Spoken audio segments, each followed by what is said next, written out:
خدمت به وطن، تحکیم استقلالیت و اقتدار مدافعوی آن وظیفه هر یک شهروند بوده. خدمت در صف قوه‌های مسلح برای جوانان مکتب مردانگی است. در این ردیف در شهر اسفره ولایت سوخت روزی دعوت شونده برگزار گردید.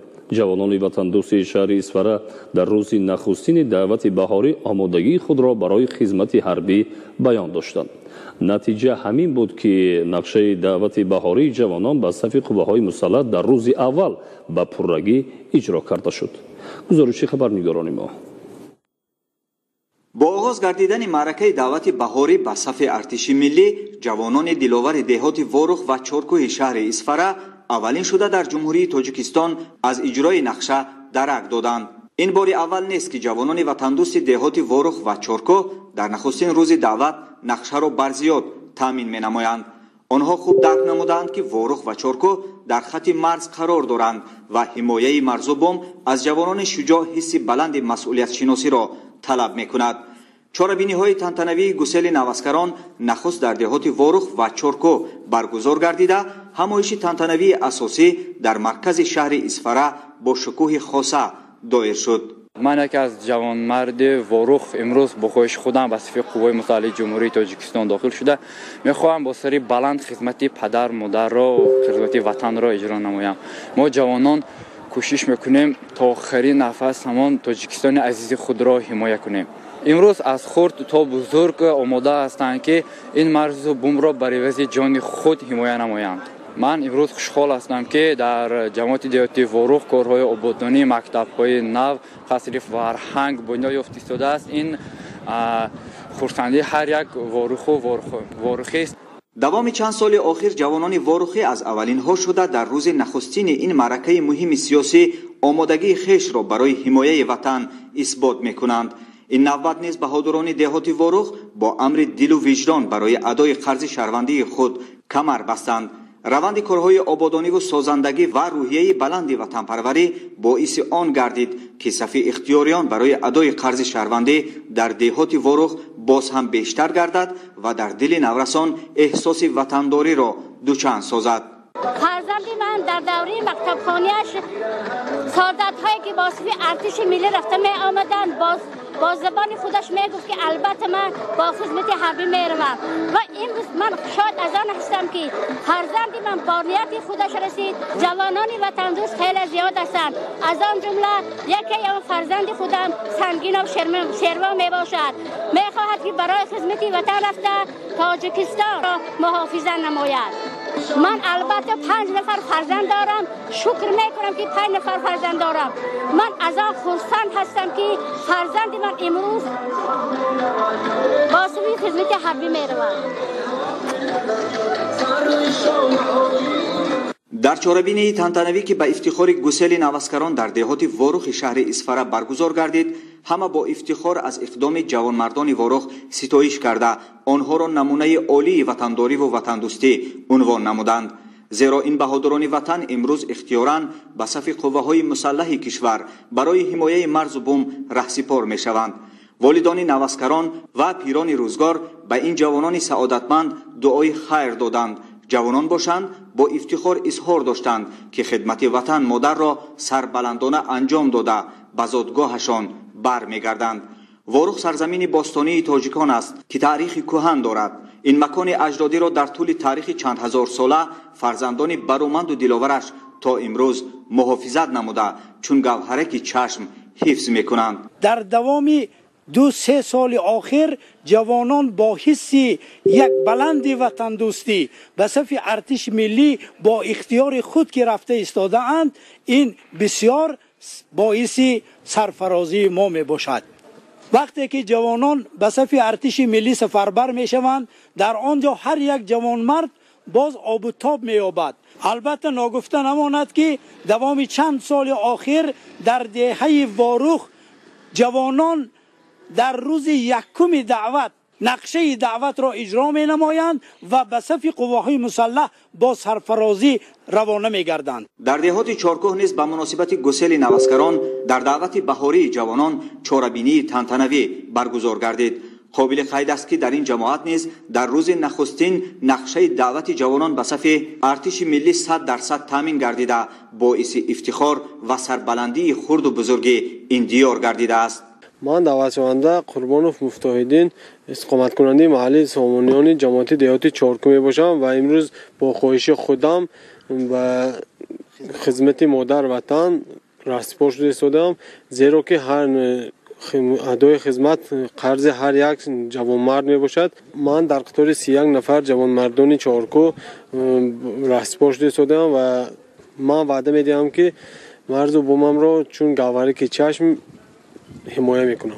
هرگاهی که من اسکر بچه‌های نگاه میکردم آرزو میکردم که من هم همیشه سر لباس در تن داشته حمایه مرز و بومم را به عهده گیرم و امروز من به آرزوام رسیدم. شکر میکنم که به خدمت مادر وطن رفته استادم. دوام سالهای آخر جوانان وطن دوست و خویشتنشناس دهات وارخ و چارکو با درک بلند مسئولیت شناسی و احساس خودآگاهی ملی اختیاراً به خدمت مادر وطن سفربر میگردند.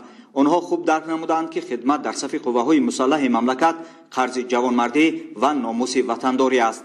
علاوه بر این دهات وارخ در خط مرز قرار دارد و جوانان بیش از پیش درک نمودند که محافظت مرز و بم از هر نفر شجاعت و مردانگی و دلیری و توانایی را طلب می‌کند. این همه را تنها با اجرای قرض شهروندی یعنی خدمت در صف ارتش ملی میتوان به دست آورد. در دعوت گذشته من دو نبیرم را به صفهای قوه مسلح جمهوری تاجیکستان رواندم و قریب 1 سال می شود که در قوه مسلح نبیرای من خدمت کرده هستند. من از این فخر می کنم، فخر از آن دارم که با سر بلند آنها خدمت را ادامه داده استادند. و یک چیز مسلم است که امروز چنان که ببینید امروز از جماعت دهات چارکو 32 نفر جوانان با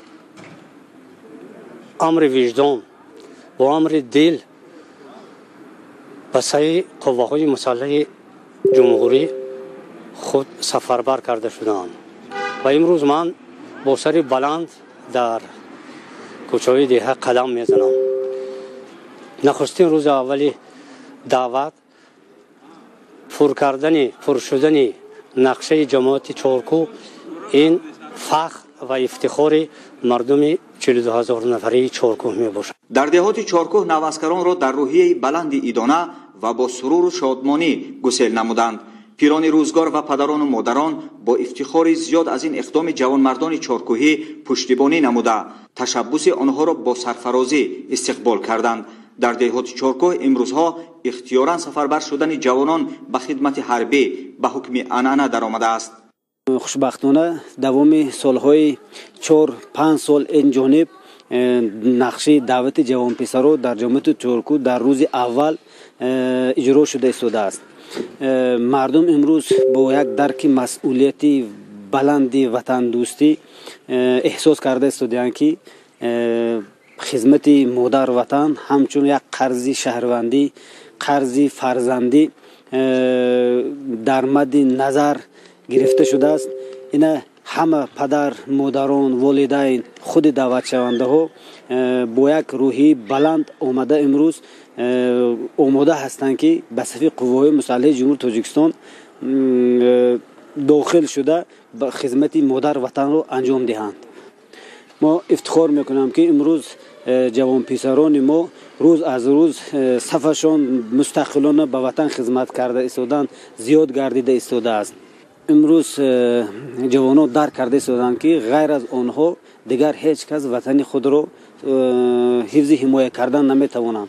درک کرده ایستادند که حفظ حمایت وطن این وظیفه مقدسی هر یک شهروند بودنش رو همه جوانان درک کرده صفشان روز از روز زیاد شده با خوشی خودشان عریضه پیشنهاد کرده ایستادند که عرض کرده ایستادند که ما باید که همین خدمت برویم. در مرکز شهر اسفره برای در سطح بلند گسیل نمودن جوانان وطن دوست به صف ارتش ملی جمع آمد باشکوه برگزار گردید. در قطار دعوت شوندگان و والدان آنها خرد و بزرگ اسفره مرز با افتخار از وطن و وطنداری به مکان چاره‌بینی سرجم آمدند. در این چاره‌بینی با شکوه با افتخار ذکر کرده شد که در روز نخستین جوانان دهات وارخ و چارکوه نقشه را پورا تامین نموده نمونه عالی وطندوستی خود را نشان دادند. امروز میخواهم که با خواهش خودم به صف قوای مسلح جمهوری تاجیکستان وارد شده با قرض فرزندی خودم رو، قرض پدر و مادر خودم رو، قرض وطن عزیزم رو به جا بیارم، زیرا که خدمت به وطن این فرض است و قرض است و میخواهم که وطنم رو حفظ نمایم.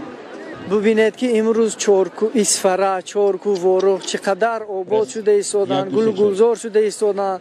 این همش از آن شهادت میدهد که استقلالیت، نعمت استقلالیت میباشد و ما چطور میتوانیم که به این دولت خدمت نکنیم؟ ما باید خدمت کنیم به دولت، خدمت وطن رو کنیم. امروز در چارکوی ما یک عنعنه شده است نقشه دعوت رو در روز اول دعوت پوره نماییم و من هم امروز افتخار از آن میکنم که در این معرکه با تنتنه اشتراک دارم. در ادامه چاره‌بینی نوسکران و دعوت شوندگان سخنرانی نموده اظهار داشتند که برای حمایت مرز و بوم همیشه آماده هستند و اگر لازم آید برای دفاع این سرزمین اجدادی جان خود را دریغ نمی‌دارند. والدان، سابقه‌داران مهنت و جوانان فعال به بهادرانی که برای حمایت وطن صف کشیدند تحسین و آفرین خوانده در اجرای این رسالت پرشرف برایشان برار و کامیابی ها تمنا کردند.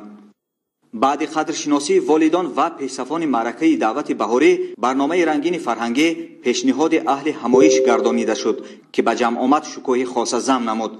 در عموم گسیل نوسکران در شهر اسفره با رعایت عنعنه‌های دیرینه و در سطح بلند برگزار گردید.